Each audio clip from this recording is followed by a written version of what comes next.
Chapter 2. Clauses and Phrases. A group of words, working as a grammatical unit which expresses complete thought and contains its own subject and predicate is called as a clause. शब्दों का एक समूह जो एक व्याकरणिक इकाई के रूप में कार्य करता है, जो पूर्ण विचार व्यक्त करता है और इसमें अपना विषय और प्रेडिकेट कथन होता है, उसे क्लॉज कहा जाता है। यह वाक्य यह बताता है कि क्लॉज एक पूर्ण विचार को व्यक्त करता है और इसमें दोनों मुख्य तत्व होते हैं, विषय सब्जेक्ट और क्रिया प्रेडिकेट। यह एक व्याकरणिक इकाई है जो वाक्य के भाग के रूप में कार्य करती है और खुद एक विचार को पूरा करती है। एग्जाम्पल्स। उदाहरण, I eat, मैं खाता हूँ। He laughed, उसने हंसी मारी। I waited for him outside his house, मैं उसके घर के बाहर उसका इंतजार कर रहा था। The snow is falling since yesterday, बर्फ कल से गिर रही है। यह वाक्य क्लॉज के उदाहरण हैं, क्योंकि इनमें प्रत्येक वाक्य में अपना विषय और क्रिया है जो पूर्ण विचार व्यक्त करता है। जैसे I eat में I विषय और eat क्रिया है। He laughed में he विषय और laughed क्रिया है।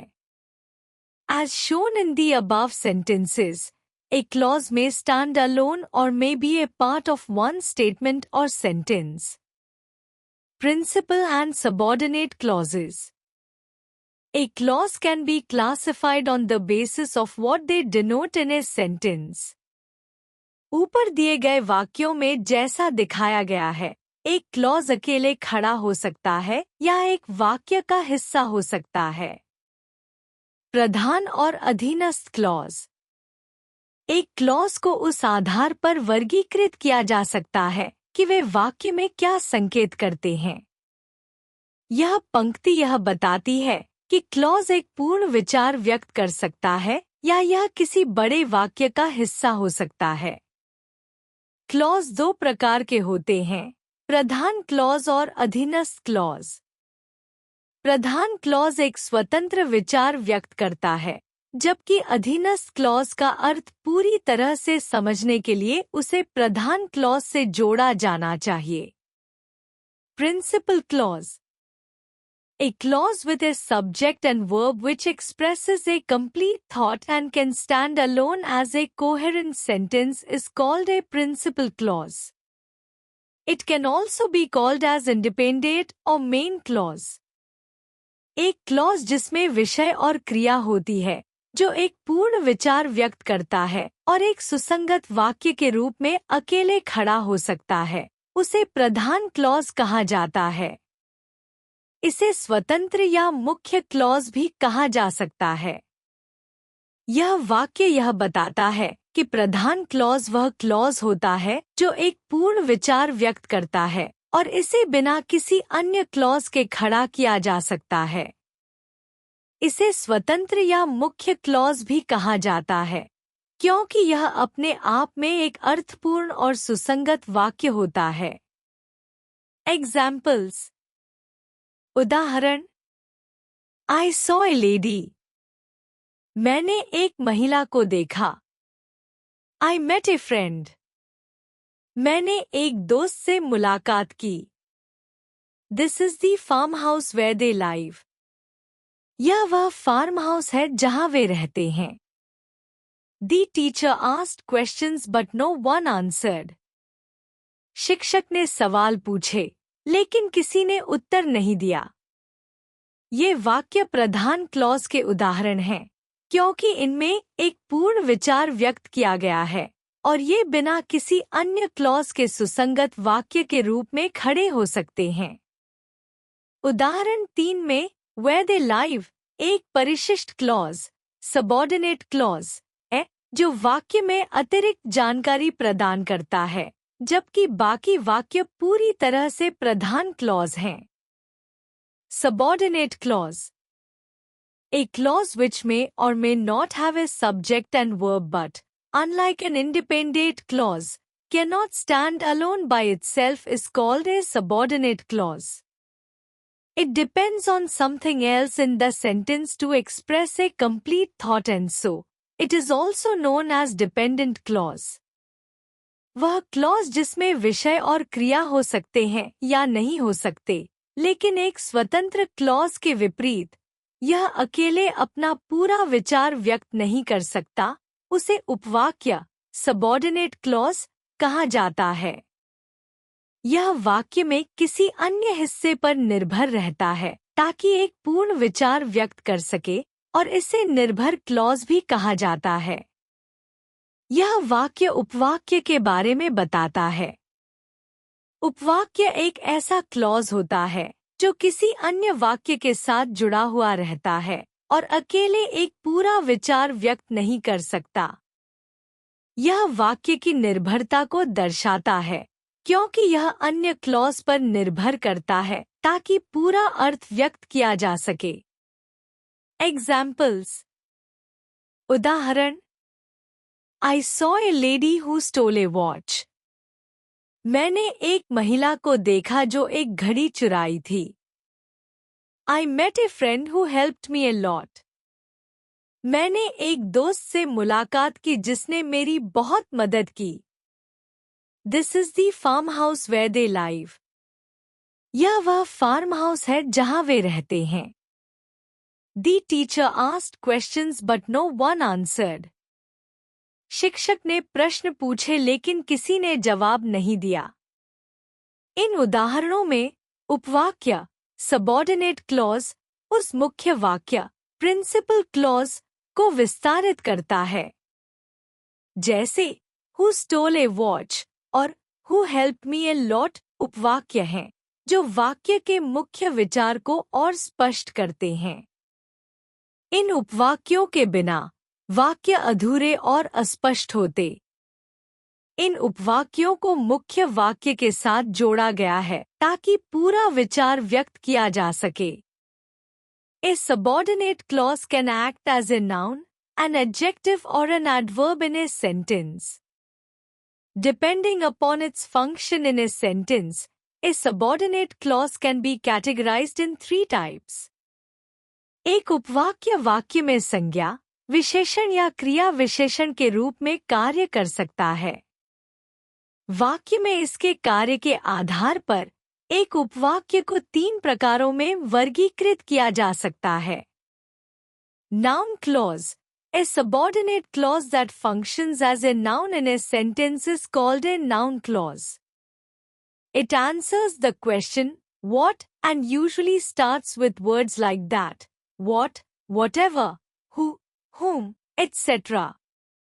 संज्ञा उपवाक्य, एक उपवाक्य जो वाक्य में संज्ञा के रूप में कार्य करता है, उसे संज्ञा उपवाक्य कहा जाता है। यह क्या का उत्तर देता है और आम तौर पर that, what, whatever, who, whom जैसे शब्दों से शुरू होता है।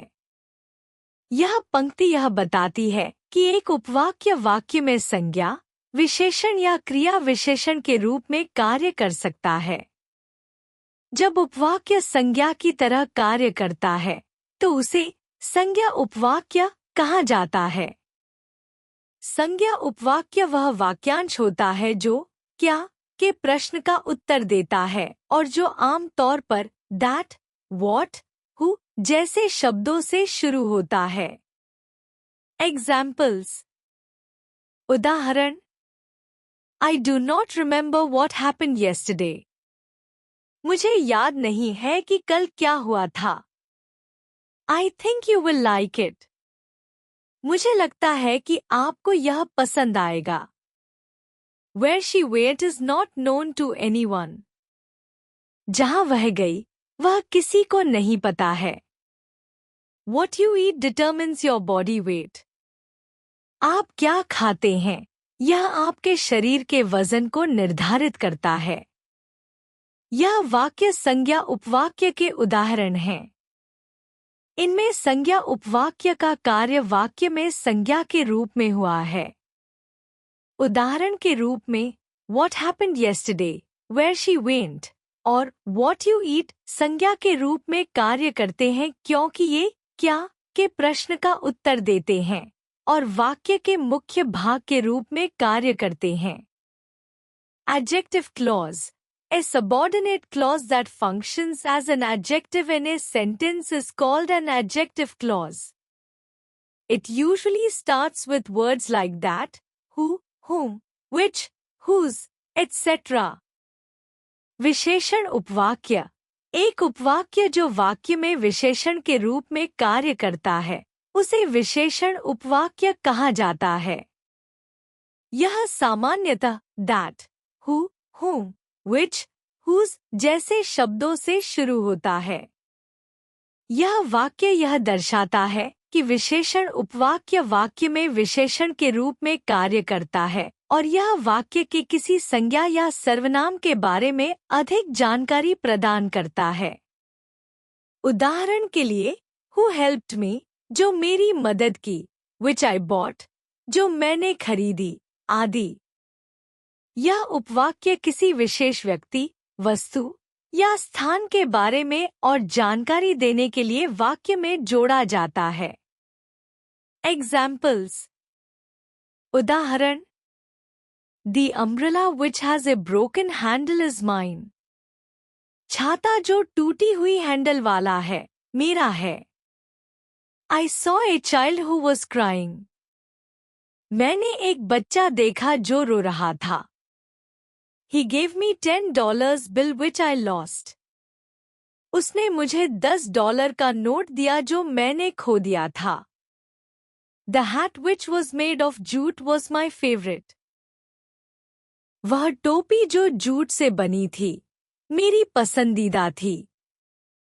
यह वाक्य दर्शाते हैं कि विशेषण उपवाक्य वाक्य में संज्ञा के बारे में अतिरिक्त जानकारी प्रदान करता है। उदाहरण के रूप में Which has a broken handle जो टूटी हुई हैंडल वाला है, Who was crying जो रो रहा था, Which I lost जो मैंने खो दिया था, और Which was made of jute जो जूट से बनी थी। ये सभी उपवाक्य विशेषण के रूप में कार्य करते हैं और किसी विशेष व्यक्ति, वस्तु या घटना के बारे में अतिरिक्त जानकारी प्रदान करते हैं। Adverb clause. A subordinate clause that functions as an adverb in a sentence is called an adverb clause. An adverb clause can be expressed through adverb of time, place, reason, condition or manner. It usually starts with after, before, while, whenever, as long as, because, till, until, unless, etc. क्रिया विशेषण उपवाक्य एक उपवाक्य जो वाक्य में क्रिया विशेषण के रूप में कार्य करता है उसे क्रिया विशेषण उपवाक्य कहा जाता है। क्रिया विशेषण उपवाक्य समय, स्थान, कारण, शर्त या ढंग से संबंधित क्रिया विशेषण द्वारा व्यक्त किया जा सकता है। यह आम तौर पर after, before, while, whenever, as long as, because, till, until, unless जैसे शब्दों से शुरू होता है। यह वाक्य यह बताता है कि क्रिया विशेषण उपवाक्य वह उपवाक्य होते हैं जो वाक्य के क्रिया, समय, स्थान, कारण या शर्त के बारे में और जानकारी प्रदान करते हैं। उदाहरण के लिए because क्योंकि, unless जब तक, after बाद में, while जबकि इन शब्दों के माध्यम से उपवाक्य में क्रिया विशेषण का उद्देश्य पूरा होता है, जैसे I will wait until you arrive, मैं तुम्हारे आने तक इंतजार करूंगा। Examples. उदाहरण Wait here till I come back. तुम यहाँ तब तक रुको जब तक मैं वापस नहीं आ जाता। I worked in a factory while I was living in Mumbai. मैं मुंबई में रहते हुए एक फैक्ट्री में काम करता था। You can call me whenever you want. तुम मुझे कभी भी कॉल कर सकते हो। I shall be late as I have a meeting. मैं देर से आऊंगा क्योंकि मेरी एक मीटिंग है। ये उदाहरण यह दिखाते हैं कि क्रिया विशेषण उपवाक्य वाक्य में क्रिया के बारे में अधिक जानकारी प्रदान करते हैं। पहला वाक्य टिल जब तक शब्द के माध्यम से समय को व्यक्त करता है। दूसरा वाक्य व्हाइल जबकि एक साथ दो घटनाओं के होने का संकेत देता है। तीसरे वाक्य में व्हेनेवर जब भी समय की अनिश्चितता को दर्शाता है। चौथा वाक्य एस क्योंकि कारण को व्यक्त करता है कि क्यों व्यक्ति देर से आएगा। Phrases. A group of related words working as a grammatical unit which makes some sense but not complete sense and does not contain its own subject and predicate is called as a phrase. संबंधित शब्दों का एक समूह जो एक व्याकरणिक इकाई के रूप में काम करता है, कुछ अर्थ बनाता है लेकिन पूर्ण अर्थ नहीं बनाता और इसमें अपना विषय और क्रिया नहीं होती, उसे वाक्यांश कहा जाता है। यह वाक्य बताता है कि वाक्यांश शब्दों का एक समूह होता है जो वाक्य में कुछ अर्थ तो उत्पन्न करता है लेकिन इसका अर्थ पूरा नहीं होता और इसमें विषय और क्रिया दोनों नहीं होते। वाक्यांश किसी पूर्ण वाक्य के रूप में काम नहीं कर सकता बल्कि यह केवल वाक्य के एक हिस्से के रूप में कार्य करता है। एग्जाम्पल्स उदाहरण He went for a walk after the meal. वह भोजन के बाद टहलील करने गया। Rishabh is wearing a red linen shirt. Rishabh एक लाल लिनन शर्ट पहने हुए है। She wore a very beautiful dress. उसने बहुत सुंदर ड्रेस पहनी थी। The cat is sleeping under the table. बिल्ली मेज के नीचे सो रही है। यह वाक्यांशों के उदाहरण हैं जो वाक्य में अपने स्थान पर काम करते हैं लेकिन अपने आप में पूर्ण विचार नहीं व्यक्त करते। इनमें से प्रत्येक वाक्य में संबंधित शब्दों का समूह है जो एक विचार व्यक्त कर रहा है लेकिन इसका अपना विषय और क्रिया नहीं है, इसलिए ये वाक्यांश के रूप में कार्य करते हैं। Types of phrases. A phrase can act as a noun, an adjective or an adverb in a sentence. The function of a phrase depends on the structure and place in a sentence. Depending upon its function, phrase can be categorized as एक वाक्य में वाक्यांश संज्ञा, विशेषण या क्रिया विशेषण के रूप में कार्य कर सकता है। वाक्यांश का कार्य इसकी संरचना और वाक्य में स्थान पर निर्भर करता है। इसके कार्य के आधार पर वाक्यांश को विभिन्न प्रकारों में वर्गीकृत किया जा सकता है। यह वाक्य यह बताता है कि वाक्यांश का कार्य वाक्य में इसके स्थान और संरचना पर निर्भर करता है। वाक्यांश संज्ञा, विशेषण या क्रिया विशेषण के रूप में कार्य कर सकते हैं और इसके कार्य के आधार पर उन्हें विभिन्न प्रकारों में बांटा जाता है। Noun phrase. A phrase that functions as a noun in a sentence is called a noun phrase.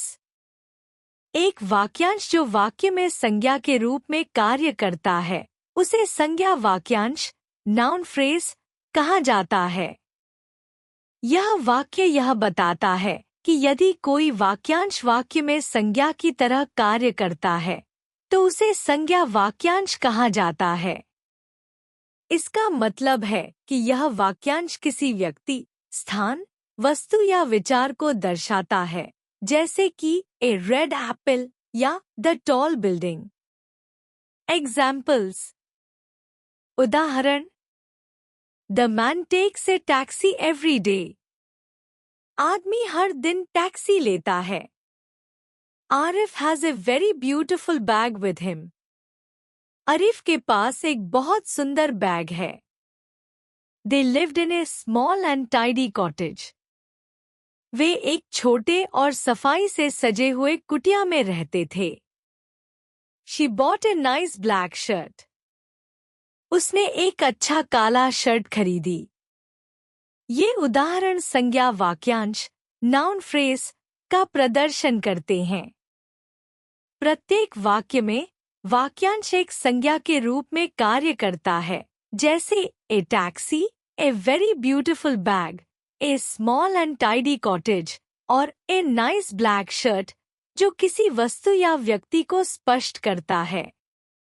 Adjective phrase. A phrase that functions as an adjective in a sentence is called an adjective phrase. एक वाक्यांश जो वाक्य में विशेषण के रूप में कार्य करता है, उसे विशेषण वाक्यांश कहा जाता है। यह वाक्य यह स्पष्ट करता है कि विशेषण वाक्यांश एडजेक्टिव फ्रेज वाक्य में किसी विशेषण के रूप में कार्य करता है, जो किसी व्यक्ति, वस्तु या स्थान की विशेषता या गुण को व्यक्त करता है। विशेषण वाक्यांश एक या एक से अधिक शब्दों से मिलकर बनता है, जो किसी संज्ञा के बारे में अधिक जानकारी देता है। एग्जाम्पल्स। उदाहरण: A lady with long hair is walking in the garden. एक महिला जिसके पास लंबे बाल हैं, बगीचे में चल रही है। She gave me a glass full of juice. उसने मुझे एक गिलास जूस से भरा दिया। I bought a brown colored pen from the market. मैंने बाजार से एक भूरी रंग की कलम खरीदी। He wore a cotton dress yesterday. उसने कल एक कॉटन की ड्रेस पहनी थी। यह वाक्य दिखाते हैं कि विशेषण वाक्यांश एडजेक्टिव फ्रेज किसी संज्ञा की विशेषता को व्यक्त करता है।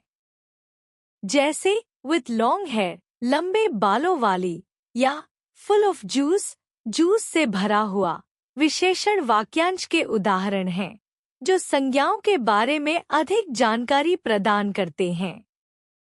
Look at some adjectives that are equivalent to the adjective phrases. कुछ विशेषणों पर ध्यान दें जो विशेषण वाक्यांशों के समान होते हैं। यह वाक्य यह बताता है कि कुछ विशेषण वाक्यांशों के समकक्ष होते हैं, अर्थात कुछ विशेषण वाक्यांशों को एक ही शब्द, विशेषण से व्यक्त किया जा सकता है। उदाहरण के रूप में, फुल ऑफ जूस, जो जूस से भरा हुआ हो, को सिर्फ जूसी, रसीला से व्यक्त किया जा सकता है। Adjective phrase. Sleepless, without sleep.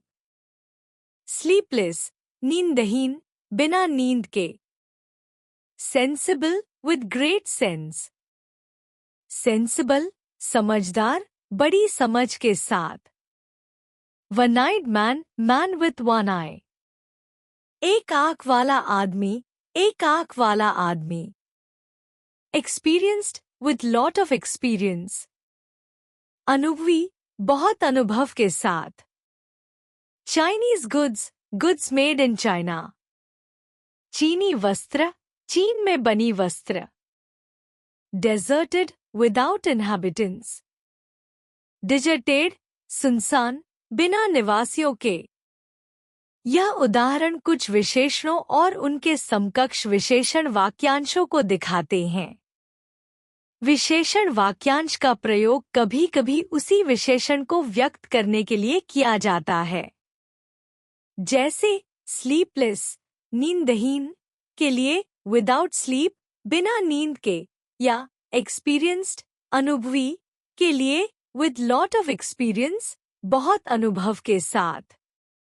Adverb phrase. A phrase that functions as an adverb in a sentence is called as adverb phrase. एक adverb वाक्यांश वह वाक्यांश है जो वाक्य में क्रिया, विशेषण या अन्य क्रिया विशेषण के बारे में अधिक जानकारी देता है और उनका वर्णन करता है। यह वाक्यांश किसी क्रिया, विशेषण या अन्य क्रिया विशेषण के बारे में अधिक जानकारी प्रदान करने के लिए उपयोग किया जाता है। उदाहरण के लिए, शी रन्स वेरी फास्ट में वेरी फास्ट एक एडवर्ब फ्रेज है जो क्रिया रन्स को और विस्तार से वर्णित करता है। Examples. She responded in a very rude manner. उसने बहुत ही अशिष्ट तरीके से जवाब दिया. The driver is driving the car at a very high speed. Driver car को बहुत तेज गति से चला रहा है. He walked along the wall. वह दीवार के पास चल रहा था. The child sat beside his father. बच्चा अपने पिता के पास बैठा था. यह उदाहरण दिखाते हैं कि एडवर्ब फ्रेजेस वाक्य में क्रिया, विशेषण या अन्य क्रिया विशेषण को कैसे संशोधित करते हैं और वाक्य में और अधिक विवरण प्रदान करते हैं. Look at some adverbs that are equivalent to the adverb phrases. कुछ क्रिया विशेषणों को देखें जो क्रिया विशेषण वाक्यांशों के समान होते हैं. यह वाक्य यह बताता है कि कुछ क्रिया विशेषण सीधे वाक्यांशों के बजाय एकल शब्द के रूप में काम करते हैं. Adverb adverb phrase. Carefully, with care. सावधानी से, ध्यान से. Clearly, in a clear manner. स्पष्ट रूप से, स्पष्ट तरीके से. There, at that place. वहाँ, उस स्थान पर. Recently, at a recent date. हाल ही में, हाल की तारीख में. Abroad, in a foreign country. विदेश में, एक विदेशी देश में. Slowly, at a slow speed. धीरे धीरे, धीमी गति से. यह उदाहरण दिखाता है कि कुछ क्रिया विशेषणों को क्रिया विशेषण वाक्यांशों के रूप में व्यक्त किया जा सकता है, जिसमें शब्दों का संयोजन होता है. उदाहरण के रूप में carefully को with care, clearly को in a clear manner आदि के रूप में विस्तारित किया जा सकता है. Difference between a sentence, a clause and a phrase. यहाँ वाक्य, उपवाक्य और वाक्यांश के बीच तुलना की गई है. A sentence has a finite verb, a clause has a finite verb, a phrase has no finite verb. वाक्य इसमें एक परिकल्पित क्रिया, finite verb, होती है. उपवाक्य इसमें एक परिकल्पित क्रिया, finite verb, होती है. वाक्यांश इसमें कोई परिकल्पित क्रिया नहीं होती.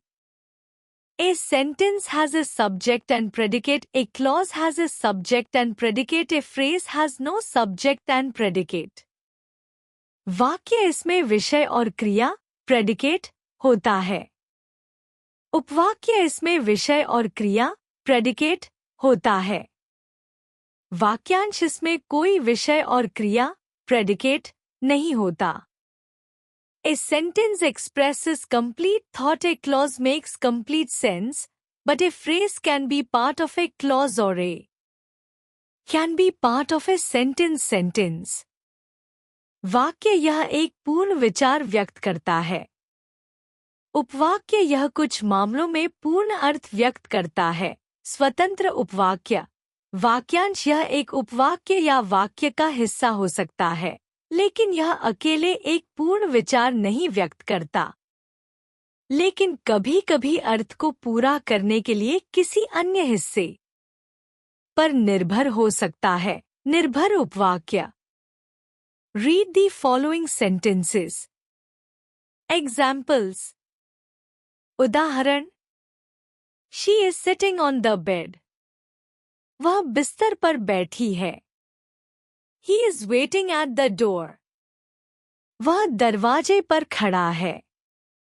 Both the above group of words are sentences.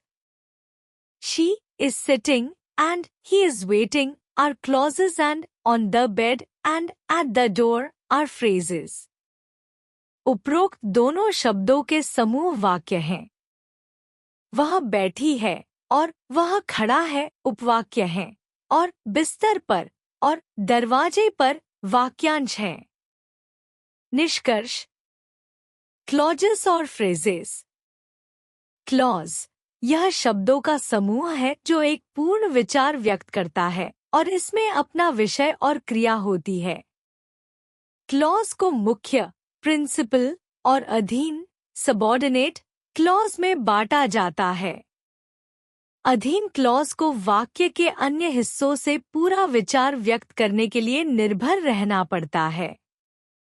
अधीन क्लॉज को 3 प्रकारों में बांटा जा सकता है: संज्ञा नाउन क्लॉज, विशेषण एडजेक्टिव क्लॉज और क्रिया विशेषण एडवर्ब क्लॉज। फ्रेज यह शब्दों का समूह होता है जो किसी वाक्य में एक विशिष्ट कार्य करता है, लेकिन यह पूर्ण विचार व्यक्त नहीं करता है और इसमें अपना विषय और क्रिया नहीं होती। फ्रेज का कार्य वाक्य में संज्ञा, विशेषण या क्रिया विशेषण के रूप में हो सकता है। संज्ञा फ्रेज, नाउन फ्रेज, विशेषण फ्रेज, एडजेक्टिव फ्रेज और क्रिया विशेषण फ्रेज, एडवर्ब फ्रेज के रूप में फ्रेजेस का वर्गीकरण किया जा सकता है। वाक्य, क्लॉज और फ्रेज का अंतर। वाक्य में एक सीमित क्रिया होती है, जबकि क्लॉज और फ्रेज में यह नहीं होती। वाक्य में विषय और प्रेडिकेट दोनों होते हैं, जबकि फ्रेज में कोई विषय और प्रेडिकेट नहीं होता।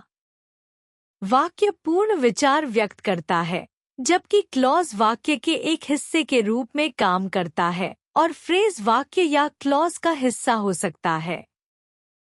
वाक्य, सेंटेंस यह एक पूर्ण विचार व्यक्त करता है और इसमें एक विषय और क्रिया होती है। यह परिकल्पित क्रिया के साथ एक पूर्ण वाक्य होता है। उपवाक्य, क्लॉज इसमें भी विषय और क्रिया होती है, लेकिन यह हमेशा पूर्ण विचार व्यक्त नहीं करता। निर्भर उपवाक्य को अन्य हिस्से से जोड़ा जाता है, जिससे यह एक पूर्ण विचार बनता है। वाक्यांश, फ्रेज इसमें कोई परिकल्पित क्रिया नहीं होती और यह अपने आप में कोई पूर्ण विचार व्यक्त नहीं करता। यह किसी उपवाक्य या वाक्य का हिस्सा हो सकता है, लेकिन यह खुद से कोई अर्थपूर्ण विचार नहीं बना सकता।